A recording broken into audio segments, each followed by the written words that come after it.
Metro आणा, किती local वाढवा, गर्दी आहेत, माणसं 3-3 हजार माणसं वर्षाला मरतायत रेल्वेच्या अपघातात. परवाचा दिसला आपल्याला, पण तो दिसला म्हणून तो जास्त लक्षात राहिला. दररोज माणसं मरतायत, दररोज. मुंबईची लोकसंख्या लोकांना लक्षात येत नाही, श्रीलंका एवढी आहे. अख्खा श्रीलंका देश आणि MMRDA म्हणजे Mumbai metropolitan regional development authority यांचं लोकसंख्या मिळून 2 कोटीच्या आसपास आहे. मुंबईच्या ट्रेनमध्ये जी माणसं उभी असतात त्यात शेजारी कोण मुसलमान आहे का, हिंदू आहे का, ख्रिश्चन आहे का, शीख आहे, दलित आहे का, ब्राह्मण आहे का, ओबीसी याचा काही संबंध येत नाही. तो एक मुंबईकर आहे प्रवास करणारा. तसं खेड्यात नाही आहे. खेड्यात त्याचं सगळं, त्याचं उत्पन्न काय आहे, त्याची जात काय आहे, त्याने लग्न कोणत्या जातीत केलं आहे, हे सगळे, त्यामुळे त्यांना खेड्याचं बाहेर पडायचं असतं खेड्यातनं. आत्ता काय काय आपल्या सोसायट्यांमध्ये मुसलमानांना जागा देत नाहीत, फ्लॅट अवेलेबल असला तरी देत नाहीत. कित्येक बँकांमध्ये मुस्लिमांचा कर्जाचा अर्ज लगेच फेकून देतात किंवा त्याला अटेंड करत नाहीत. अशा प्रकारचे जे प्रश्न आपल्याकडे येतात हे राजकारण्यांनी तयार केलेले, म्हणजे मुख्यतः हिंदुत्ववादी राजकारण्यांनी किंवा जातीवादी राजकारण्यांनी तयार केलेले प्रश्न आहेत. मुलांच्या समोर सावरकरांवरती चॅप्टर इतिहासात आहे की नाही, हा नाही आहे महत्वाचा मुद्दा. त्याला उद्याच्या नोकरीसाठी कोणत्या प्रकारचं व्यावसायिक शिक्षण देण्याची गरज आहे हा मुद्दा आहे. आता परवाच्या युद्धाचा तुम्ही विचार केला बरोबर, तर 5 राष्ट्रांनी जगातल्या पाकिस्तानला पाठिंबा दिला, आपल्याला कोणीच दिला नाही. मोदींनी G20 केलं होतं, ते आता G7ला गेलेत, पण G7 मधले किंवा G20 मधल्या एकाही देशाने भारताची बाजू घेतलेली नाही. आणि त्या पातळीवरती तुम्ही 5 ट्रिलियन इकॉनॉमी म्हणा नाही तर 10 ट्रिलियन इकॉनॉमी म्हणा, आपली अर्थव्यवस्था आत्ता अडचणीत आहे. ओके, त्यामुळे पैसे पाहिजेत ते मिळत नाहीयेत. म्हणजे मध्यमवर्ग हे जर एक राष्ट्र केलं वेगळं, फक्त मध्यमवर्गाचं राष्ट्र, तर आपण युरोपियन युनियनचे सभासद होऊ शकू, एवढे लोक आहेत आपल्याकडे मध्यम वर्गात. तुमच्या माहितीत असेल किंवा नसेल, कित्येक शेतकरी त्यांची जमीन विकून त्यांच्या मुलाला शाळेमध्ये पिऊनची नोकरी मिळवतात किंवा शिक्षकाची नोकरी मिळवतात, जमीन विकून.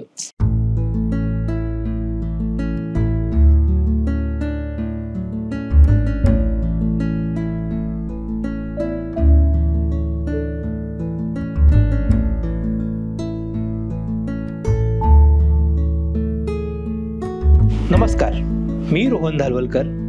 इसाब नीती चॅनलच्या माझी माणसं या कार्यक्रमात तुम्हा सर्व रसिक प्रेक्षकांचं अगदी मनापासून स्वागत करतो. मित्रांनो, आम्ही मागची 5 वर्ष इसाब नीती चालवतो. अनेक विचारवंत, लेखक, कलाकार, क्रिकेटर्स, राजकारणी, पत्रकार, असंख्य लोक आपल्याला भेटून गेली, आपले विचार मांडून गेली. परंतु एक व्यक्तिमत्व जे आम्हाला नेहमी सांगितलं जायचं की ते इसाब नीतीच्या माझी माणसाला केव्हा येणार, कधी भेट देणार. हो, असं एक व्यक्तिमत्व ज्यांनी मागची 5 दशकं वर्तमानपत्रांमधून आपले असंख्य लेख आपल्याला पाहायला, ऐकायला आणि बघायला मिळाले. ज्येष्ठ पत्रकार आणि आत्ताचे खरे विचारवंत, कारण की आजच्या या धगाधगीच्या जीवनामध्ये खूप कमी असे पाय राहिलेत ज्यांचे पाय धरावेत, असे विचारवंत आणि ज्येष्ठ पत्रकार कुमार केतकर सर आपल्या भेटीला आलेत. नमस्कार कुमार सर. नमस्कार. नमस्कार रोहन. इसाब नीतीच्या माझी माणसामध्ये मी खूप मनापासून स्वागत करतो. सर, तुम्हाला पाहून खरंच बरं वाटतंय, कारण की आज तुम्ही 50 वर्ष जवळजवळ या पत्रकारितेमध्ये आहात. आणि या पत्रकारितेमध्ये जेव्हा लहान असल्यापासून आम्ही पाहतो, म्हणजे भारत स्वातंत्र्य झाल्यापासून म्हणा, की जे काही मोजके पत्रकार हळूहळू उदयाला आले आणि त्यांनी एक स्वतःचं प्रस्थ निर्माण केलं, त्यातले तुम्ही सर आहात. आणि लोकसत्ताचे संपादक म्हणून जे सुरुवातीला लोकसत्ता हे जे ब्रँड तयार झाला, तो Kumar Ketkar is equal to Loksatta इतकं आम्ही पाहिलंय. तर पहिला प्रश्न तुम्हाला सध्याच्या एकंदरीत वातावरणानुसार आणि सामाजिक जाणीवेतून विचारायचा वाटतो की ही जी 5 ट्रिलियन इकॉनॉमी म्हणून आपण जी म्हणतोय, ती खरंच पेपरावर आहे की ॲक्च्युअलमध्ये ही इकॉनॉमी आपल्याला दृष्टिक्षेपात दिसते आहे, की फक्त म्हटलं जाते की 5 ट्रिलियन इकॉनॉमी आपण भारत त्या दिशेने प्रवास करतोय? नाही, मला वाटतं ह्याच्याबद्दल गैरसमज खूप आहे आणि अज्ञानही खूप आहे. ओके, 5 ट्रिलियन इकॉनॉमी आपली 140 कोटी लोकसंख्या आहे. 140 कोटी लोकसंख्येमधल्या ह्या 140 कोटी लोकांनी अगदी गरीबातल्या गरीब माणसाचं आपल्या देशातलं उत्पन्न सुद्धा आत्ता जवळजवळ अमेरिकेच्या भाषेत $3 किंवा $5 असं आहे, रुपयाच्या भाषेत ₹50 वगैरे आहे, ते सोडून द्या. त्याचा तुम्ही गुणाकार करा की तुम्हाला केवढी ट्रिलियन इकॉनॉमी ते कळेल. इकॉनॉमीचा साईज डिपेंड्स ऑन, त्याचं अवलंबित्व इकॉनॉमीच्या साईजचं हे लोकसंख्या आणि लोकसंख्येतलं असलेलं उत्पन्न. त्यामध्ये 5 ट्रिलियन इकॉनॉमीने काही होत नाही. आता उदाहरणार्थ मुकेश अंबानी असतील, अदानी असतील किंवा असे जे बडे इंडस्ट्रियलिस्ट आहेत, त्यांचं जे उत्पन्न आहे ते आणि शेतमजुराचं जे उत्पन्न आहे ते, याच्या उत्पन्नामध्ये अक्षरशः जमीन आसमानापेक्षा जास्त अंतर आहे. परंतु त्यांचे म्हणजे अशा आपल्या देशामध्ये आता दशलक्षाधीश, म्हणजे याला मिलियनर्स म्हणता येईल, अशांची संख्या खूप आहे, पण गरिबांची संख्या जवळजवळ 80% आहे. बरोबर. त्या गरिबांमध्ये थर आहेत, अगदी गरीब, कमी गरीब, lower middle class, middle class. या सगळ्यांच्या आर्थिक व्यवहाराचा गुणाकार केला की तुम्हाला ट्रिलियन इकॉनॉमी का बिलियन इकॉनॉमी ते कळतं. त्याच्यामुळे आपला देश खूप प्रगत झाला वगैरे समजायचं काही कारण नाही. ती काही कोणी मोदी सरकार असो, काँग्रेस सरकार असो, कोणाचे असतं तरी आपली इकॉनॉमी 5 ट्रिलियनच झाली असते. त्याचा काही त्याचा संबंध नाही, कोणाच्या कर्तबगारीचा संबंध नाही, कारण एका विशिष्ट पातळीवरती आपण ऑलरेडी आलेलो आहोत. ते जे आपण एका विशिष्ट पातळीवरती आलो ते स्वातंत्र्यानंतर जी धोरणं पहिल्यांदा पंडित नेहरूंनी, नंतर इंदिरा गांधींनी, पुढे राजीव गांधींनी, त्यानंतर नरसिंहराव आणि मनमोहन सिंगांनी आणि नंतरच्या काळात मनमोहन सिंग पंतप्रधान असताना जी राबवली, त्यामुळे इकॉनॉमी, अर्थव्यवस्था 47 साली, अगदी तुम्हाला साधं उदाहरण द्यायचं तर स्वातंत्र्य मिळालं त्यावेळेस मध्यमवर्गीयांची संख्या 2 ते 3% होती. 2 ते 3% मध्यमवर्गीय होते. आता मध्यमवर्गीयांची संख्या 40% आहे. आणि ती 40% कशी आहे? स्तर आहेत, एकच नाहीये. ज्यावेळेला आपण म्हणतो 80% गरीब आहेत आणि तरीही 40% मध्यमवर्गीय आहेत, याचं कारण त्यात lower middle class, higher middle class, higher upper middle class, rich पर्यंत पोचायच्या अगोदर एवढे मिडल क्लासचे स्तर आहेत. आता हे 40 ते 45% जे मध्यमवर्गीय आहेत, त्या मध्यमवर्गाची व्याख्या कशी करायची? तर पूर्वी मध्यमवर्गाची व्याख्या करणं एकदम सोपं होतं. सायकल नसायची ना कोणाकडे. परफेक्ट. म्हणजे पुण्यामध्ये मला माहिती आहे, मी पुण्यात माझा जन्म झाला आणि शाळेत पहिल्यांदा पुण्याला गेलो, ज्याच्याकडे सायकल तो श्रीमंत असं मानलं जायचं. आता तुम्ही मुंबईमध्ये फिरा, हाऊसिंग सोसायट्यांमध्ये जा, त्यांच्याकडची भांडणं पार्किंग काय करायचं, कुठे ठेवायचं याच्यावरती असतात. इतकी वाढली आपली मध्यमवर्गाची संख्या. ही मध्यमवर्गाची संख्या वाढणं याचा अर्थ त्यांचं कन्झम्पशन, ते खर्च करतायत. हे शॉपिंग मॉल आणि आयमॅक्स आणि आयनॉक्स आणि या कार्स आणि मोबाईल सेट्स, हे सगळं हे मिळवायला खर्च लागतो ना करायला. बरोबर आहे. ते खर्च करायला परवडायला लागतं ना. मग ते परवडणारी अवस्था कधी आली एवढी? मोदी सरकार आलं समजा 2014 मध्ये, पण त्यावेळेला मोबाईल फोन होतेच. बरोबर. 2014 नंतर व्हॉट्सअपचं प्रकरण जास्त वाढलं, पण मोबाईल फोन होतेच. त्याच्यानंतर इंटरनेट अगोदर आलेलाच होता. आता हे सगळं कन्झ्युम करणारा वर्ग म्हणजे मध्यम वर्ग, आपल्या देशातल्या मध्यम वर्गाची इकॉनॉमी ही प्रचंड आहे. अगदी एकच वाक्य सांगतो कारण उत्तर जास्त मोठं होतं कामा नये. आपल्या मध्यम वर्गाची जेवढी लोकसंख्या आहे तेवढी अवघ्या युरोपियन युनियनची आहे. एवढी लोकसंख्या म्हणजे मध्यमवर्ग हे जर एक राष्ट्र केलं वेगळं, फक्त मध्यमवर्गाचं राष्ट्र, तर आपण युरोपियन युनियनचे सभासद होऊ शकू, एवढे लोक आहेत आपल्याकडे मध्यम वर्गात. आणि त्याच्यामुळे हे मार्केट आहे, हे मध्यमवर्ग हे मार्केट आहे, शॉपिंग मॉलचे मार्केट आहे, आयनॉक्स हे मार्केट आहे, मोबाईल फोनचे त्या क्रोमाच्या ह्याच्यात तुम्ही जाता ते मार्केट आहे. हे सगळं मार्केट असं वेगळं करून त्या मध्यमवर्गाला ठेवलं शॉपिंग मॉलमध्ये जाणाऱ्या, तर बाकीचे गरीब काय करता याचा काही संबंध येणार नाही. तो देशच होऊन जाईल मध्यमवर्गाचा एक, जो काही प्रमाणात झालेला आहे. त्यामुळे ट्रिलियन इकॉनॉमी किंवा 5 ट्रिलियन इकॉनॉमी असा नाही संबंध. इकॉनॉमी वाढतच आलेली आहे स्वातंत्र्यानंतर, आणि ती मोदी आल्यानंतर काही विशेष वाढली असं नाही. त्यामुळे ते 5 ट्रिलियनची चर्चा फक्त मोदींनी सुरू केली, मनमोहन सिंगांनी अशा प्रकारे चर्चा कधी केली नाही. सर, आता मध्यमवर्गीय तुम्ही म्हणालात, पण मध्यमवर्गीयाला खूप वेळेला असं होतं की मध्यमवर्गीय म्हणतो की मला देश पातळीवर काय चाललंय ह्याचा काय फरक पडतो, म्हणजे माझं काम तलाठ्याशी असतं, माझं काम नगरसेवकाशी असतं, माझं काम नगरपंचायतमध्ये असतं किंवा महानगरपालिकांमध्ये असतं, असं खूप वेळेला जाणवतं. पण मग खरंच असं वाटतं का की मध्यमवर्गीय तेवढा सुजाण पहिल्यासारखा राहिला नाहीये की पहिला नव्हताच तो? नाही, सुजाण होता की, सुजाण नव्हता असं नाही, मध्यमवर्ग सुजाण होताच ना. त्यांनीच तर विकासाच्या कार्यक्रमांना, विकासाच्या गतीला मदत केलेली आहे. मुद्दा हा नाही, तो प्रश्न असा आहे, हा जो आत्ताचा शहरी मध्यमवर्ग आहे, प्रायव्हेट सेक्टरमध्ये नोकरी करणारा, मग ते काय रिलायन्स असेल, कुठेही असेल, बरोबर, किंवा सरकारमध्ये नोकरी करणारा, किंवा इन्शुरन्समध्ये नोकरी करणारा, किंवा बँकिंगमध्ये नोकरी करणारा, शिपिंगमध्ये नोकरी करणारा, हा जो मध्यमवर्ग आहे, या मध्यमवर्गाचा काही नगरसेवक, तलाठी यांच्याशी काही संबंध येत नाही. ओके. त्यांना कधी तहसीलदारच्या ऑफिसला जायला लागत नाही. ज्या वेळेला त्यांना त्यांची जागा विकायची असते किंवा जर त्यांच्याकडे थोडीफार शेती असेल तर ती त्यावेळेपुरता येतो संबंध. बरोबर. दैनंदिन जीवनामध्ये या वर्गाचा तहसीलदार किंवा कलेक्टर यांच्या ऑफिसशी काही संबंध येत नाही.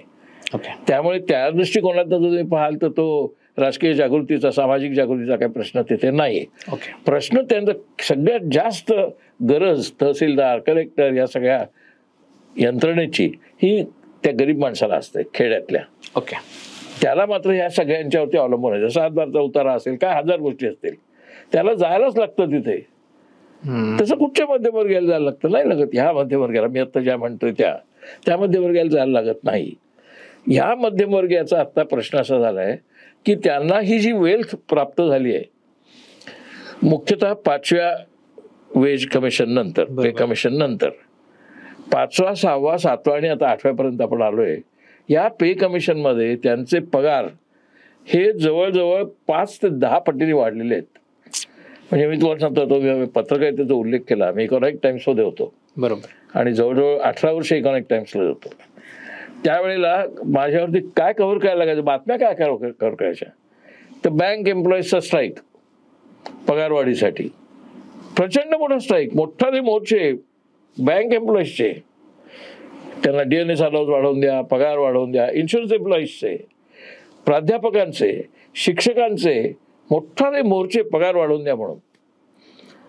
आता दिसतात नाही का? दिसत नाहीत. त्यांचे काय पगार कमी झालेले नाहीत, त्यांना काय महागाई जाणवत नाहीये.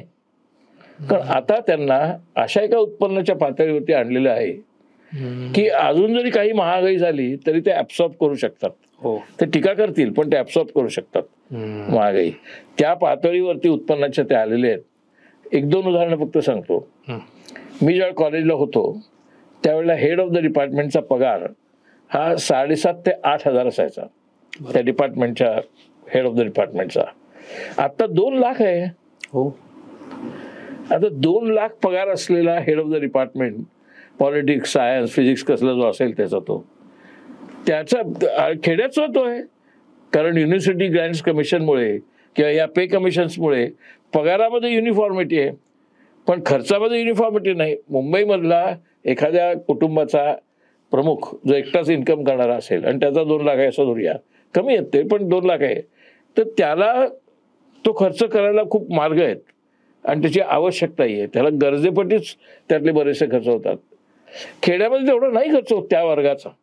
रुरल मिडल क्लास जो आहे, ग्रामीण मध्यम वर्ग, त्याचा होत नाही. त्याच्याकडे पैसे उरतात मोठ्या प्रमाणावर, म्हणून तो जमिनी घेत असतो. आता ग्रामीण भागांमध्ये कार किती वाढल्या तुम्हाला कल्पना नाही. तुम्ही एकेकाळी कोकणाचं वर्णन मनी ऑर्डरवरती चालणारी इकॉनॉमी असं होतं. आता तुम्ही जा रत्नागिरी, राजापूर सगळ्या पट्ट्यात एक घर मिळणार नाही की जिकडे कार नाही किंवा 2 व्हीलर नाही. बरोबर. आता त्यांचं काही मुंबईच्या मनी ऑर्डरवरती अवलंबून नाहीये. मुंबईलाच ते मनी ऑर्डर पाठवू शकतील अशी अवस्था आहे. हा सगळा जो मध्यमवर्गाचा विकास झालेला आहे, तो विकास हा 47 सालानंतर जी प्रगती झाली देशाची, आणि प्रामुख्याने मी सांगेन ती नेहरू आणि राजीव गांधीच्या काळात झाली. इंदिरा गांधींनी बँक राष्ट्रीयकरण केलं. ओके. बँक राष्ट्रीयकरण नव्हतं झालेलं तोपर्यंत सगळ्या देशामध्ये ग्रामीण भागात जवळजवळ बँक नव्हत्याच. एकदम कमी बँका ग्रामीण भागात असायच्या. बँक राष्ट्रीयकरण झाल्यानंतर इंदिरा गांधींनी जे धोरण आणलं की या बँका आता खेडोपाडी गेल्या पाहिजेत, तिथल्या शेतकऱ्यांना कर्ज मिळाली पाहिजेत. तिथल्या गरीब माणसांना मिळाली पाहिजेत कर्ज, त्यांना कमी आहेत मर्यादेमध्ये, आणि त्यांना त्याच्यातनं उत्पन्न त्यांचं वाढवता आलं पाहिजे, व्यवसाय करता आला पाहिजे. या एका घटनेने आपली अर्थव्यवस्थेचा पाया प्रचंड विस्तारला गेला आणि त्यातून नवा मध्यमवर्ग तयार झाला. दुसरा नवा मध्यमवर्ग तयार झाला, हा पहिला टप्पा. दुसरा टप्पा म्हणजे मोठा दुसरा टप्पा हा राजीव गांधींच्या काळात झाला, ज्या काळात त्यांनी कॉम्प्युटर, टेलिव्हिजन, मोबाईल फोन ह्या सगळ्या गोष्टी फ्री केल्या, त्यामुळे लोक त्याच्यात गुंतले गेले. त्यामुळे टेक्नॉलॉजीचा विकास राजीव गांधीच्या काळातला, बँक आणि LIC ह्याच्याचा विकास इंदिरा गांधीच्या काळातला, आणि IIT, पवई, इंडस्ट्री, भिलई, दुर्गापूर असे कारखाने, मोठमोठा स्टीलचे कारखाने, भाकरा नांगलसारखी धरणं, हे नेहरूंच्या काळात झालं. त्यामुळे मध्यमवर्ग असा वेगवेगळ्या टप्प्यातनं गेलाय आणि त्याचं उत्पन्न आणि त्याचा खर्च हे या ट्रिलियन इकॉनॉमी वगैरेचा पाया आहे. ओके सर, मला नेहमी प्रश्न पडतो की आपल्याकडे मंत्रालय आहे, सचिवालय आहे, हे दोन गोष्टी आहेत. सचिवालय IAS ऑफिसर जेव्हा आपण एवढे शिक्षण घेऊन मोठे होतात, परंतु त्यांच्याकडे गव्हर्नन्स करण्याची एक ताकद असते आणि तरीसुद्धा ते तेवढं त्या लेवलला गव्हर्नन्स करू शकत नाहीत, किंवा पायाभूत सुखसोयी आहेत ज्या, म्हणजे खाली आल्यानंतर मुंबईसारख्या शहरात, नाशिक, पुण्यामध्ये वर्षानुवर्षे तसेच खड्डे, वर्षानुवर्षे तेच बकाळ शहरं. इतकी वर्ष पत्रकारिता करताना तुम्ही 1900 म्हणजे साधारण जेवढी 50 वर्ष मागे गेल्यानंतर ज्या पत्रकारितेचे महत्त्वाचे विषय होते ते आजही बदललेले नाहीयेत. ह्याला जबाबदार कोण आहे? म्हणजे सरकार म्हणून सरकारी जबाबदार आहे, की मंत्रालयातले, की सचिवालयातले सचिव देखील याला IAS ऑफिसर याच्या जबाबदार आहे? हे पण मुंबई महाराष्ट्राकडे पाहून सगळ्या देशाचं वर्णन करू शकत नाही. ओके. तामिळनाडूमध्ये रस्ते अत्यंत उत्तम आहेत. Very nice. केरळमधले रस्ते अत्यंत उत्तम आहेत. आम्ही आत्ताच केरळमध्ये होतो. उत्तम रस्ते आहेत. म्हणजे अगदी केरळ ग्रामीण असं काही नाही, ग्रामीण आणि शहरी एकत्र आहे. तिथले ग्रामीण भाग म्हणूया, जरा मागासलेला असलं तर, मागासलेला नाहीच, तिथले पण रस्ते उत्तम आहेत. तिथल्या लोकांचं तुम्ही राहणीमान बघा, उत्तम आहे. त्यामुळे संबंध देशामध्ये मुंबई महाराष्ट्रासारखी बकाल अवस्था नाहीये. मुंबईत तर काय 3-4 अवस्था आहेत. एक कमालीची बकाल, एक थोडीशी बकाल, मग मध्यमवर्ग आणि मग श्रीमंत. बरोबर. तर मुंबईचं वेगळं आहे. पण मुंबईकडे बघून संबंध देशाच्या रस्त्यांची अशीच अवस्था आहे किंवा सगळ्या देशातलं ऍडमिनिस्ट्रेशन याबद्दल, सिव्हिक ऍडमिनिस्ट्रेशन हे वाईट आहे असं म्हणू शकत नाही. ओके. सिव्हिक ऍडमिनिस्ट्रेशन इतर ठिकाणी बरंच चांगलं आहे. मुख्यतः मी सांगू शकतो केरळमध्ये आणि तामिळनाडूमध्ये अतिशय उत्तम आहे. तेलंगणमध्ये पण उत्तम आहे. मी तेलंगणला पण अलीकडेच गेलो होतो. ओके. त्यामुळे तुम्ही जे म्हणता तो मुद्दा असा आहे की एवढे IAS ऑफिसर्स आहेत, त्यांचं जे झालेलं नाही काम, जिथे उत्तम आहे म्हणतो तिथेही काम काही झालेलं नाहीच आहे, ते का होत नाहीये. बरोबर. तर त्याचं केवळ IASच्या अधिकाऱ्यांना किंवा स्थानिक राजकारण्यांना दोष देऊन चालणार नाही. त्याचं कारण तो प्रश्न खूप मोठा आहे. ओके. त्याला लागणारा खर्च खूप मोठा आहे. त्याला लागणारी गुंतवणूक खूप मोठी आहे. आणि त्या पातळीवरती तुम्ही 5 ट्रिलियन इकॉनॉमी म्हणा, नाही तर 10 ट्रिलियन इकॉनॉमी म्हणा, आपली अर्थव्यवस्था आत्ता अडचणीत आहे. ओके. त्यामुळे पैसे पाहिजेत ते मिळत नाहीयेत. आणि मग ते पैसे जर मिळाले नाहीत तर त्या सुविधा करता येत नाहीत. आता एक छोटंसं उदाहरण जर घ्यायचं तर बॉम्बे म्युनिसिपल कॉर्पोरेशन, मुंबई कॉर्पोरेशनचं जे बजेट आहे त्यातलं जवळजवळ 72 ते 75% बजेट हे फक्त कर्मचाऱ्यांच्या पगारासाठी जातं. फक्त कर्मचाऱ्यांचा पगार हा 72 ते 75% म्युनिसिपलचं बजेट जातं. म्हणजे उरलेल्या 25% तुम्हाला मुंबईची विकासाची कामं करायची आहेत. आता लोक म्हणतात ते खरं आहे, त्या 25% सुद्धा 1-2-3% करप्शनमध्ये जातात. पण ते ठीक आहे, करप्शनमध्ये जातात, पण एकूण किती कमी झाले ना. मुंबईची लोकसंख्या लोकांना लक्षात येत नाही. श्रीलंका एवढी आहे. अख्खा श्रीलंका देश आणि MMRDA म्हणजे Mumbai metropolitan regional development authority यांचं लोकसंख्या मिळून 2 कोटीच्या आसपास आहे. श्रीलंका पण 2 कोटी आहे. आता श्रीलंके एवढी लोकसंख्या फक्त मुंबई प्रांतात आहे. त्याच्यासाठी किती पैसे लागतील, किती सुविधा लागतील. त्यामुळे मेट्रो आणा, किती लोकल वाढवा, गर्दी आहेत, माणसं 3-3 हजार माणसं वर्षाला मरतायत रेल्वेच्या अपघातात. परवाचा दिसला आपल्याला, पण तो दिसला म्हणून तो जास्त लक्षात राहिला. दररोज माणसं मरतायत, दररोज. मी ज्यावेळेला याला होतो इंडियन एक्सप्रेसमध्ये नोकरीला होतो तेव्हा इंडियन एक्सप्रेसमध्ये कॉलम होता, टुडेज डेथ ऑन ट्रॅक्स. त्या दिवशी कोण ट्रॅकवरती गेला त्याची माहिती आम्ही काढायचो. ओके. मग कधी त्यात मुलगी असायची, मुलगा असायचा, केवळ सगळे लटकलेत म्हणून जात नव्हते. गर्दी प्रचंड, उतरता येत नाही, कधी कधी अडकते पर्स किंवा काय, अनेक मार्गांनी माणसं रेल्वेच्या अपघातात मरत होती किंवा पडून गाडीतनं क्रॉस करताना. आता हे सगळे जे मृत्यू आहेत हे रेकॉर्ड नीट झालेले नाहीत.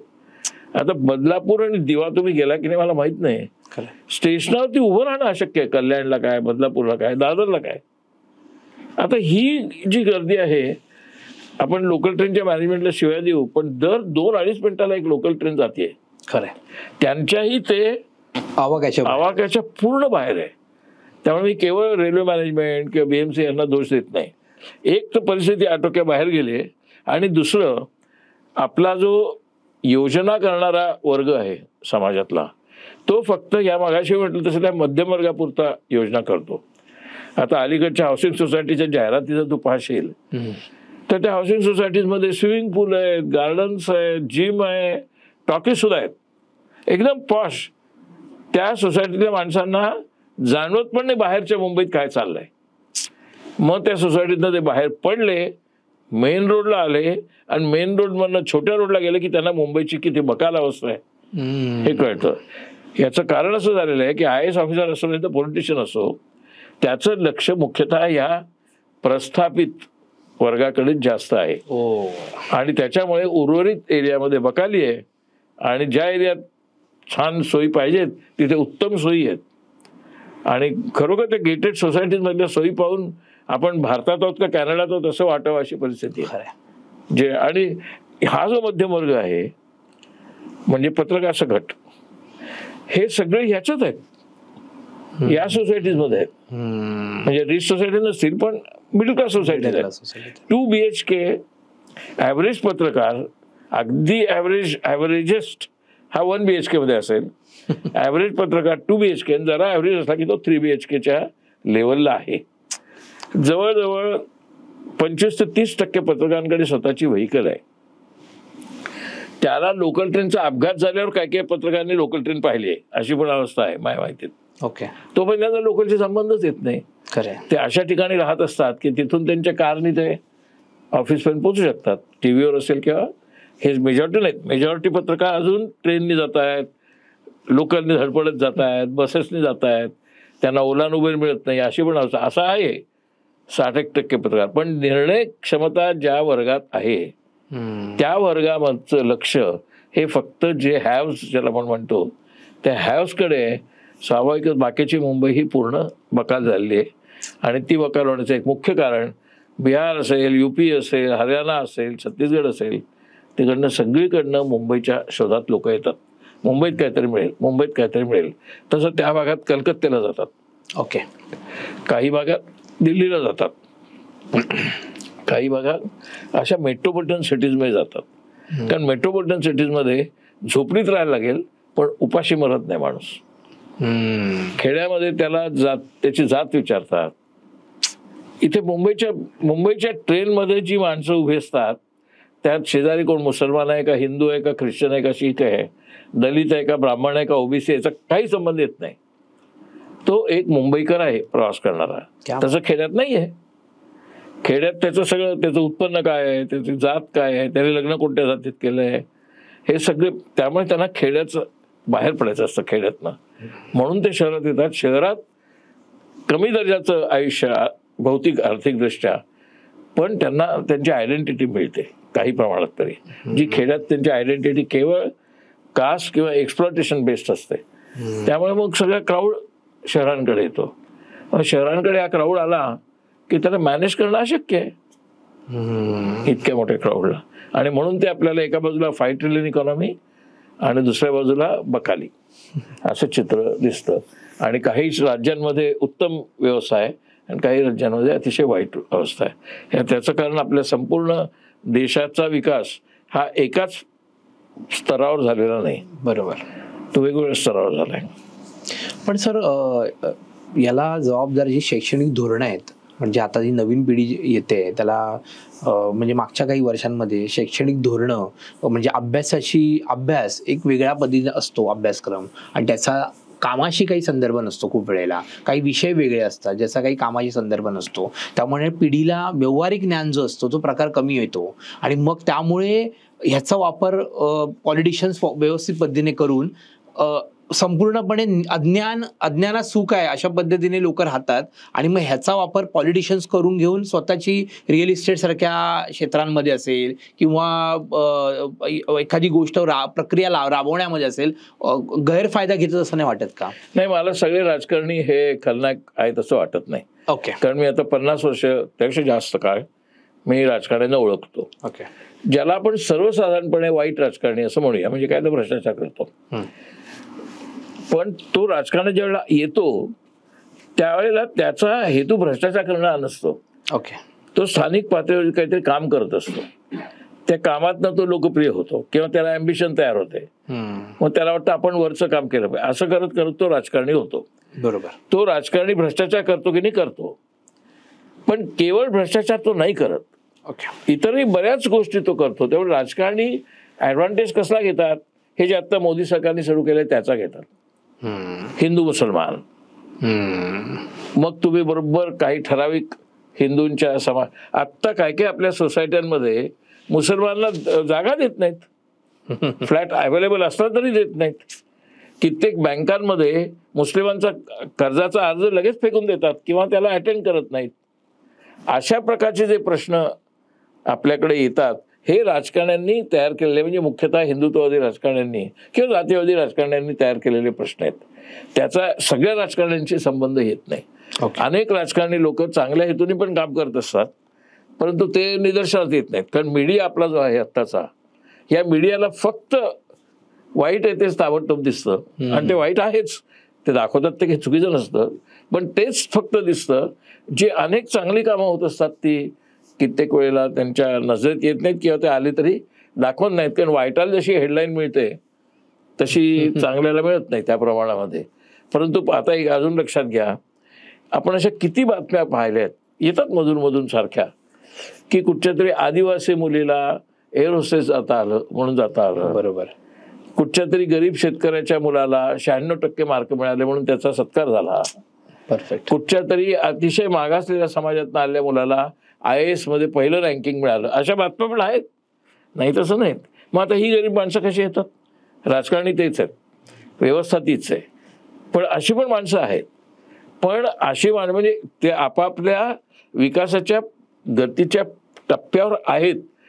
तो टप्पा आता कमी पडायला लागलाय, कारण इकॉनॉमी खूप वाढलेली आहे आणि इकॉनॉमीच्या डिमांड्स वाढलेल्या आहेत. आता ज्यावेळेला मी नोकरी शोधत होतो कॉलेज संपल्यावर किंवा त्या सुमाराला, त्यावेळेला तुलनेने बऱ्यापैकी छोटे छोटे नोकऱ्या असायच्या, ठरलेले जॉब होते. माझा टेक्निकल कोर्स झाला होता म्हणून मला टर्नर, फिटर, वेल्डर हे जॉब असायचे. बरोबर. कार्पेंटर हे पण असायचे. त्यानंतर मी पत्रकारितेत आलो तर पत्रकारितेचे कोर्स नव्हतेच त्या काळात. बरोबर. असं पत्रकार, पण एकदम कमी पगार, पण मी पत्रकार झालो. असं काहीतरी तुम्हाला व्यवसाय. आता असं इतके व्यवसाय झालेले आहेत, इतक्या प्रकारचे व्यवसाय निर्माण झालेले आहेत गेल्या काही काळामध्ये.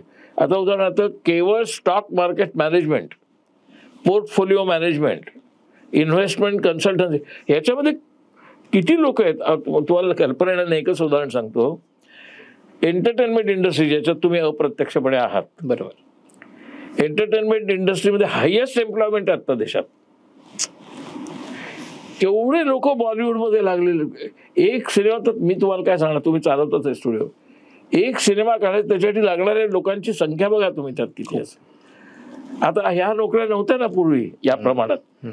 4-5 स्टुडिओ होते, RK स्टुडिओ वगैरे, शांताराम. पण आता बॉलिवूडचं साईज काय आहे?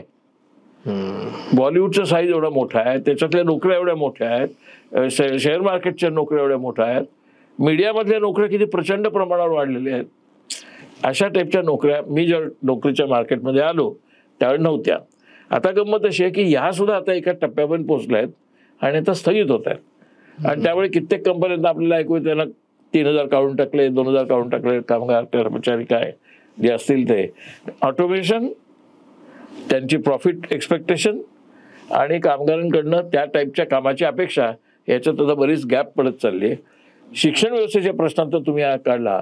शिक्षण व्यवस्थेला ह्या टाईपच्या तरुणांना किंवा विद्यार्थ्यांना वय वर्ष 12 ते 22 यांना कुठे कसलं ट्रेनिंग द्यायचं काय कळतच नाहीये. परफेक्ट. आणि त्याच्यात आता ह्या मोदी सरकारने पूर्णपणे UGCच्या मार्फत शिक्षणाचं पूर्ण बोजारा उडवलेलं आहे. त्यांचा विषय काय असतो डोक्यात त्यांच्या, की इतिहास कसा बदलायचा, नेहरूंचं नाव कसं काढून टाकायचं इतिहासातनं, सावरकरांचं नाव कसं घालायचं, हा मुद्दे नाहीत मुलांच्या समोर. सावरकरांवरती चॅप्टर इतिहासात आहे की नाही हा नाही आहे महत्वाचा मुद्दा. त्याला उद्याच्या नोकरीसाठी कोणत्या प्रकारचं व्यावसायिक शिक्षण देण्याची गरज आहे हा मुद्दा आहे. तुम्हाला त्याच्याबद्दल कोणी राजकारणी असो किंवा ब्युरोक्रॅट असो किंवा मीडिया चर्चा करताना दिसणार नाही. हा या सरकारने, विशेषतः मोदी सरकारने शिक्षणा केलं दुर्लक्ष. राजीव गांधीच्या काळात झालं नाही. आपल्याला लक्षात येत नाही, राजीव गांधींच्या काळात कॉम्प्युटर आलाय, राजीव गांधींच्या काळात मोबाईल आलाय. एक्झॅक्टली. राजीव गांधींच्या काळामध्ये संपूर्ण इंटरनेट, मॉडर्न इंडस्ट्री ज्याला म्हणतात ते आले. मग त्यांनी जॉब तयार केले ना एवढ्या मोठ्या प्रमाणावर. यांच्या काळात नाहीत. सर, जेव्हा आपण आता जागतिकीकरणाचा विचार करतो, म्हणजे आज भारताचं नाव जगामध्ये विकसनशीलतेकडनं विकसित देशाकडे जात आहे असं म्हटलं जातं, किंवा खूप साऱ्या धोरणांमध्ये भारत अग्रेसर भूमिका पार पाडतं. तर खरंच जगाच्या पातळीवर भारताला तेवढं मान जो पूर्वी होता त्याच्यापेक्षा वर गेला आहे, खाली आला आहे, की तेवढाच आहे? हे दोन मुद्दे त्याच्यात. पूर्वी जो आपल्याला मान होता म्हणजे नेहरू इंदिरा गांधींच्या काळात, तो आपला राजकीय प्रभाव जगात खूप होता. बरोबर. राजकीय प्रभाव म्हणजे साधं उदाहरण जर द्यायचं तर बांगलादेश युद्धाच्या वेळेला, भारत पाकिस्तान युद्धाच्या वेळेला जगातल्या कोणत्याही मुस्लिम राष्ट्राने पाकिस्तानला पाठिंबा दिला नाही, आपल्याला दिला इंदिरा गांधीच्या काळात. त्यावेळेला काश्मीरमध्ये बंड झालं नाही. भारत सरकारची अडचण आहे वगैरे बघून काश्मीरी आपल्याबरोबर, म्हणजे पूर्णपणे आपल्याबरोबर राहिला. जागतिक पातळीवरती नॉन अलाइनमेंट मुवमेंट जी होती, म्हणजे अलिप्त राष्ट्रांची परिषद, त्यात 169 देश होते आणि त्याचं नेतृत्व भारताकडे होतं. अलिप्त राष्ट्रांची परिषद नेहरूंनी स्थापन केली त्यावेळी फक्त 3च माणसं होती सुरुवातीला, नेहरू, नासर आणि टिटो. ओके. आणि 5 का 25 देश सुरुवातीला त्यांनी जमा केले. इंदिरा गांधीच्या काळात त्यांची संख्या 169 झाली. एवढा आपला राजकीय दबाव होता. तर ह्याच काळात मगाशी म्हटल्याप्रमाणे IIT, IIM अशा संस्था आल्या. तुम्ही आता कोणतीही सायन्स बेस्ड संस्था काढा, Indian space research organisation, BARC atomic energy, TIFR Tata institute of fundamental research, TISS Tata institute of social sciences, अशा ज्या अनेक सायन्स रिलेटेड संस्था आहेत, ह्या सगळ्या नेहरू आणि इंदिरा गांधीच्या काळातल्या आहेत. त्यातनं जो वर्ग तयार झाला इंटेलेक्च्युअल्सचा, ते आत्ता अमेरिकेत गाजवत आहेत. आत्ता अमेरिकेतल्या ज्या टॉप कंपन्या आहेत सॉफ्टवेअरमधल्या, त्यांचं नेतृत्व भारतातल्या लोकांकडे आहे. CEO भारतीय आहेत. एक्झॅक्टली. ते कुठून शिकले, कधी शिकले? काय 2014 नंतर नाही शिकले ते. 2014 मध्ये ह्या होत्याच संस्था सगळ्या. बरोबर. ते आता मॅच्युअर होऊन तिथपर्यंत पोहोचले. त्यामुळे भारताचा तो गवगवा बाहेर खूप मोठा आहे. ओके. सॉफ्टवेअर असेल किंवा एकूण टेक्नॉलॉजीमध्ये भारताचा दबदबा खूप मोठा आहे. अमेरिकेतही आहे, युरोपातही आहे, आणि भारतातल्या इंजिनियर्सचा डिमांड आहे. पण तो वरचा स्तर झाला ना, सगळ्या स्तरांवरती पाहिजे ना, सगळ्या स्तरांवरती नाहीये. सगळ्या स्तरांवरती तो दबदबा नाहीये, पण तो महत्वाच्या स्तरांवरती असल्यामुळे आपल्याला प्रतिष्ठा मिळते. पण राजकीय प्रतिष्ठा कमी आहे. आता परवाच्या युद्धाचा तुम्ही विचार केला, बरोबर, तर 5 राष्ट्रांनी जगातल्या पाकिस्तानला पाठिंबा दिला, आपल्याला कोणीच दिला नाही. मोदींनी G20 केलं होतं, ते आता G7ला गेलेत, पण G7 मधले किंवा G20 मधल्या एकाही देशाने भारताची बाजू घेतलेली नाही. सर का होतं असं? कारण यांची परराष्ट्र नीतीच बोगस आहे. ओके. मोदींची परराष्ट्र नीती नाहीच आहे खरं म्हणजे, बोगस आहे, तर त्यातून अवेलेबलच नाहीये. आता बघा, मोदींनी ज्यावेळी ते आले, पंतप्रधान झाले, त्यावेळी त्यांनी म्हटलं माझ्या पॉलिसीचं वैशिष्ट्य काय असेल, तर neighbourhood friendly policy. Neighbourhood friendly policy म्हणजे शेजारी राष्ट्रांची उत्तम संबंध, ते कायम आपल्याबरोबर राहतील. आता कोण आहे? बांगलादेश विरुद्ध, पाकिस्तान विरुद्ध, चीन विरुद्ध, नेपाळ विरुद्ध, श्रीलंका विरुद्ध, मालदीव विरुद्ध, भूतान सुद्धा अर्धवट. कोणीच बरोबर नाही तुमच्या. मग तुम्ही आपले हे सगळे MP जे आहेत त्यांना कुठे पाठवले? लांब कुठे पाठवले? यांच्यापैकी कोणी इथे गेलाच नाही ना. हे जे सगळे दुनियादारी करायला गेले हे कोणी श्रीलंकेला नाही गेले, नेपाळला नाही गेले, भूतानला नाही गेले, मालदीवला नाही गेले. ते कुठेतरी आफ्रिकेतल्या देशांमध्ये, लॅटिन अमेरिकेतल्या देशांमध्ये गेले, कारण त्यांचा काय आपल्याशी तसा संबंध नाही. मग तुमचं शेजारी मित्र राष्ट्रांचे संबंध असावेत, या धोरणाचं काय झालं? आणि तुम्हाला कोणत्याच देशाने तुमचं G20 एवढा त्यांनी हे केला गाजावाजा, कोणीच कसं नाही आलं तुमच्या बरोबर. ट्रम्प एवढा तुमचा मित्र, कुठे कोण आले आपल्याला? हे परराष्ट्र नीतीचं धोरण चुकलेलं आहे. आपण नॉन अलाइनमेंट मुवमेंट सोडून दिल्याची जमा आहे. त्यानंतर सार्क होती, म्हणजे साऊथ एशियन रिजन मधल्या देशांची संघटना, म्हणजे नेबरहूड. त्याला काय आता अर्थ उरलेला नाही. हल्ली सार्कची मिटिंगच नाही झाली. त्याच्यानंतर इंडियन सायन्स काँग्रेस नावाची एक आपली संस्था आहे, ज्याला इंटरनॅशनल लोक यायचे सायंटिस्ट. आता इंडियन सायन्स काँग्रेसच चालत नाही धड. याच्यावर लक्षात येईल की आपला दबदबा हा अशा पातळीवरती, आंतरराष्ट्रीय पातळीवरती कमी झालाय. आणि त्या काळात तो खूप वाढलेला होता, म्हणून तुम्ही त्या काळाची तुलना केली तर तो कमी झालाय. पण तुम्ही आत्ताच्या ह्या टेक्नॉलॉजिकल एजमध्ये जे आपण तिकडे अचिव्हमेंट केलेले आहेत, पण सगळ्यात उत्तम मार्ग कम्पेअर करायचा हा युरोपात किती आहे हे नाही महत्वाचं. आत्ता चीन आपल्या जवळजवळ 10 पट पुढे आहे. 10 पट पुढे आहे. आता तुम्हाला चीनला जायची संधी मिळाली की नाही मला माहित नाही. मिळाली तर अवश्य जा. तुम्हाला तिथे गेल्याबरोबर कळेल बेजिंगला काय किंवा शांघायला काय किंवा कुठेही तुम्ही कॅन्टनला काय, कुठेही गेल्याबरोबर तुम्हाला कळेल आपण कुठे होतो आणि ते कुठे आहेत. अक्षरशः 1 ते 60 एवढं अंतर आहे. आपण 1 वर असलो तर ते 60 वर आहेत. एवढी त्यांची प्रगती आहे. आता ते आपले शत्रू राष्ट्र आहेत, मग ते मित्र करून घ्या तुम्ही. तुम्ही ते वाद जे आहेत गलवानचे असतील, अरुणाचे, ते मिटवा ना वाटाघाटी करून. जगातला कोणताही प्रश्न असा नाही की तो वाटाघाटीने मिटत नाही. पण तुम्ही वाटाघाटीच बंद केले. तुम्ही आम्ही डोळे रोखून पाहून, डोळे लाल डोळे करून, असं होत नाही. तुम्हाला समझोत्यानेच जावं लागतं. आम्ही पाकिस्तानची क्रिकेट पण खेळणार नाही, नका खेळू. त्याने तुमच्या देशाच्या प्रगतीवर किंवा परराष्ट्र नीतीवर काय फरक पडतो? काहीच फरक नाही. तुम्ही क्रिकेट खेळता घे बरं, ते सुद्धा त्याच्यामध्ये असं दुटप्पी धोरण की तुम्ही इथे खेळणार नाही पण दुबईत खेळणार त्याच देशाशी, आणि ती मॅच सगळी इथे अगदी जणू काही आपल्या घरात घडतीये अशा पद्धतीने सगळे टीव्हीवर पाहणार. मग तुमचं पाकिस्तानचे नाही ना पटत, खेळणार नाही ना, मग दुबईलाही खेळू नका. परफेक्ट आहे. हा जो काही दुटप्पीपणा सगळा आहे आपल्या परराष्ट्र नीतीत, त्याच्यामुळे आपली देशाची जगभर काही फारशी प्रतिमा चांगली नाही राजकीय दृष्ट्या. सर, हे हल्ली सगळ्या गोष्टी या मीडियाच्या क्षेत्रामध्ये सगळं दाखवण्याचं सगळं चाललंय सोशल मीडियामध्ये. म्हणजे सगळेच राजकारणी फोटो, रील्स किंवा सोशल मीडियासाठी सगळं काम करतात. पण पूर्वी हे गोष्ट नव्हतं, जे कॉन्क्रीट होतं, काहीतरी जे खरं होतं.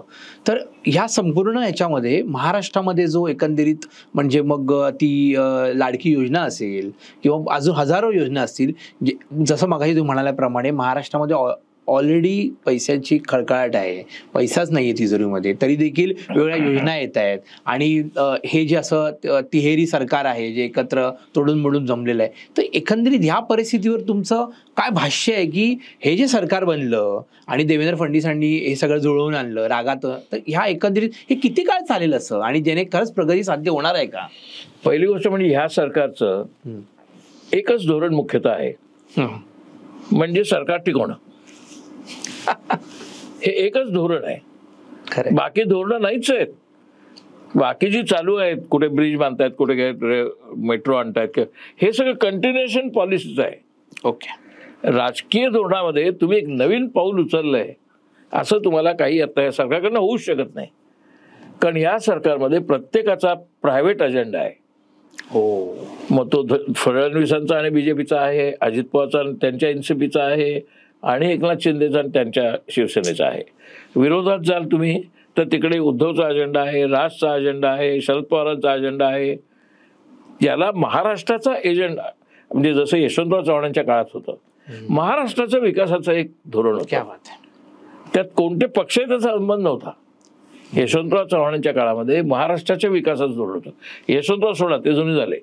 वसंतदादा पाटलांच्या काळामध्ये ह्या सगळ्या ज्या आता युनिव्हर्सिटीज आहेत ना, भारती असेल किंवा डी वाय पाटील असेल, ह्या सगळ्या, किंवा MGM असेल औरंगाबादची, बरोबर, या सगळ्या वसंतदादा पाटलांच्या काळात तयार झाल्या. कारण त्यांना ते धोरण होतं. त्यामुळे यशवंतराव असतील किंवा वसंतदादा असतील, आणि काही प्रमाणात नंतर विलासराव देशमुखांच्या काळात थोडंफार, परंतु अशा प्रकारचं आत्ताचं धोरण यशवंतराव किंवा वसंतदादांप्रमाणे ह्या सरकारचं नाही. कारण नाहीच, ते धोरणच नाहीये. त्या पक्षाचं एकच धोरण आहे, तिकडे. कारण केव्हाही आपण पडू शकतो. कारण हे सगळे दगाबाजीने एकत्र आलेले आहेत. यातलं कोण दगाबाजीने आलेलं नाही? एकनाथ शिंदे, अजित पवार, सगळे एक दगाबाजीने सत्तेत आलेत. त्यांना ती दगाबाजी न आलोय आपण हे माहिती आहे. प्रत्येक गुन्हेगाराला माहिती असतं आपण गुन्हा केलाय. त्यामुळे या सरकारकडनं दिशा आणि धोरण याच्याकडनं अपेक्षा करण्यात काहीही अर्थ नाहीये. याच्या मार्गातनं मधून ज्या ऑनगोईंग पॉलिसी आहेत त्या चालवायच्या. आता येणारा काळ पूर्णपणे टेक्नॉलॉजीचा आहे, म्हणजे त्यामुळे येणाऱ्या नोकऱ्या हळूहळू कमी होत जाणार आहेत, किंवा जसं म्हणाल्याप्रमाणे सगळंच म्हणजे जिओ टेक्नॉलॉजी ट्रान्सफॉर्मेशन आहे संपूर्ण, हे खूप फास्ट चाललंय. जसं तुम्ही म्हणाला, चीन आपल्यापेक्षा 6 पट पुढे आहे, आणि हे अजूनही सर्वसामान्य माणसांना याचा तितकासा, म्हणजे लोक ChatGPTला आर्टिफिशियल इंटेलिजन्स म्हणून मोकळे झाले, तर त्यांना माहीत नाही की कायच्या काय होणार आहे. सो सर्वसामान्य माणसांनी ह्याच्याकडे कशा पद्धतीने बघायला हवं? येणारं भविष्य काय तुम्हाला वाटतंय की महाराष्ट्रातले किंवा देशातल्या लोकांनी ह्याला कशा पद्धतीने ड्राईव्ह करायला हवं? कारण की जर हा स्पीड राहिला ह्या सगळ्या टेक्नॉलॉजीचा, तर कदाचित बेरोजगारीची समस्याही भेडसावू शकते. तर तुम्हाला ह्याच्यावर काय वाटतंय सर? साधा प्रश्न आहे खरा. अर्थव्यवस्थेचा पाया कशावर असतो? उत्पादन करणे. बरोबर. उत्पादन करणे आणि ते डिस्ट्रीब्यूट करणे. बरोबर. हा भाग एक. म्हणजे तुमच्याकडे औद्योगिक उत्पादनाची क्षमता पाहिजे, म्हणजे उद्योग पाहिजे. उद्योग पाहिजे म्हणजे भांडवल पाहिजे. बरोबर आहे. तर भांडवल येतच नाहीये. हे सांगतात परदेशी भांडवल येते, नुसत्या घोषणा असतात, मिळत नाहीत काही. त्याच्यानंतर आहे ॲग्रिकल्चर. त्यातनं पण उत्पादन होतं, त्यातनं पण ते जातं. आता ॲग्रिकल्चरची अवस्था काय आहे तुम्हाला माहितीच आहे. बरोबर. बच्चू कडू आत्ता करत असतील उपोषण, पण सारखं चालूच आहे. कर्जमाफीची नुसती चर्चाच आहे. म्हणजे औद्योगिक उत्पादनात काही घडत नाहीये, उद्योग येत नाहीये, गुंतवणूक होत नाहीये. शेतीच्या उत्पादनामध्ये पूर्णपणे वाट लागली आहे. तिसरा काय असतो अर्थव्यवस्थेचा पाया? Service sector. सर्व्हिस सेक्टरमध्ये सगळ्या 1000 प्रकारच्या सर्व्हिसेस, इन्क्लुडिंग मीडिया, हे सगळं सर्व्हिस सेक्टरमध्ये आहे. त्या सर्व्हिस सेक्टरमध्ये आता तुम्ही म्हणता तशी बेकारी वाढत चालली आहे. कारण तिथे वेगळ्या प्रकारची माणसं मिळतात पटकन काम करणारी, आणि त्यामुळे कॉन्ट्रॅक्ट सिस्टीम आलेली आहे. त्यामुळे 2-2 वर्षासाठी कॉन्ट्रॅक्ट घ्या. आता मॉलमध्ये जे नोकऱ्या करतात किंवा स्विगी आणि झोमॅटो जे आहेत, ते कोण नोकरीवर आहेत का? त्यांना काही प्रॉव्हिडंट फंड नाही, पेन्शन नाही, त्यांना काही निश्चित असं काही नाहीच आहे.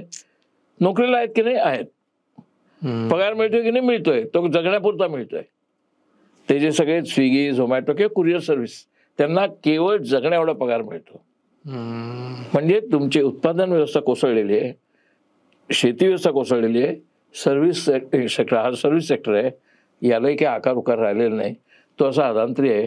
त्यामुळे बेकारीची अवस्था ही सर्व क्षेत्रात, उद्योग शेतीपासून इकडे.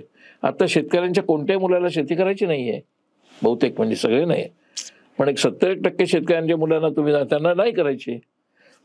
तुमच्या माहितीत असेल किंवा नसेल, कित्येक शेतकरी त्यांची जमीन विकून त्यांच्या मुलाला शाळेमध्ये प्यूनची नोकरी मिळवतात किंवा शिक्षकाची नोकरी मिळवतात, जमीन विकून. कारण ती नोकरी त्यांना मिळाली की तो त्या 7th पे कमिशन वगैरे त्या चक्रात आला, मग त्याची नोकरी परमनंट झाली, मग त्याला पेन्शन मिळेल, प्रॉव्हिडंट फंड मिळेल वगैरे, म्हणून ते जमीन विकतात. म्हणजे किती अवस्था आली बखालीची. आणि ह्या बेकारीमुळे आपल्या लक्षात येत नाहीत किती प्रमाणात आत्महत्या होतात. फक्त शेतकऱ्यांच्या आत्महत्यांची चर्चा होते, ती आवश्यकच आहे, म्हणजे चर्चा व्हायलाच पाहिजे, त्यांच्या आत्महत्या होतं का मानायत, पण बेकारांच्या आत्महत्या होत आहेत. धन्यवाद सर. तर मित्रांनो, आज आपल्या भेटीला आले होते ज्येष्ठ पत्रकार कुमार केतकर सर. कुमार सर, आपल्याला जवळजवळ 50 वर्ष आपण त्यांना अनेक माध्यमातून पाहिलंय. सुरुवातीला इकॉनॉमिस्ट टाइम्स असेल, मग लोकसत्ता, मग महाराष्ट्र टाइम्स, असे संपादक म्हणून ज्यांनी इतकी मोठी कारकीर्द, ज्यांना जवळून आपल्याला आज पाहता आलं, त्यांचे विचार ऐकता आलेत. मुळात कुमार केतकर सर हे नेहमीच कुठल्याही वाईट आणि चुकीच्या व्यवस्थेच्या विरुद्ध आवाज उठवत असतात. आणि आजच्या पॉडकास्टमध्ये आपल्याला हेच पाहायला, ऐकायला, बघायला मिळालं. तेव्हा मित्रांनो, नवीन एपिसोडमध्ये भेटू पुन्हा एकदा नवीन विचारवंताबरोबर. तोपर्यंत गुड बाय. आणि एक गोष्ट, सबस्क्राईब करायला विसरू नका, कारण की तुमच्या एक सबस्क्राईबमुळे आम्हाला नवीन चेतना मिळते, अजून पॉडकास्ट, अजून एपिसोड करायला मजा येते. चला भेटूया पुढच्या एपिसोडमध्ये नवीन माणसाबरोबर, माझ्या माणसाबरोबर. Good bye.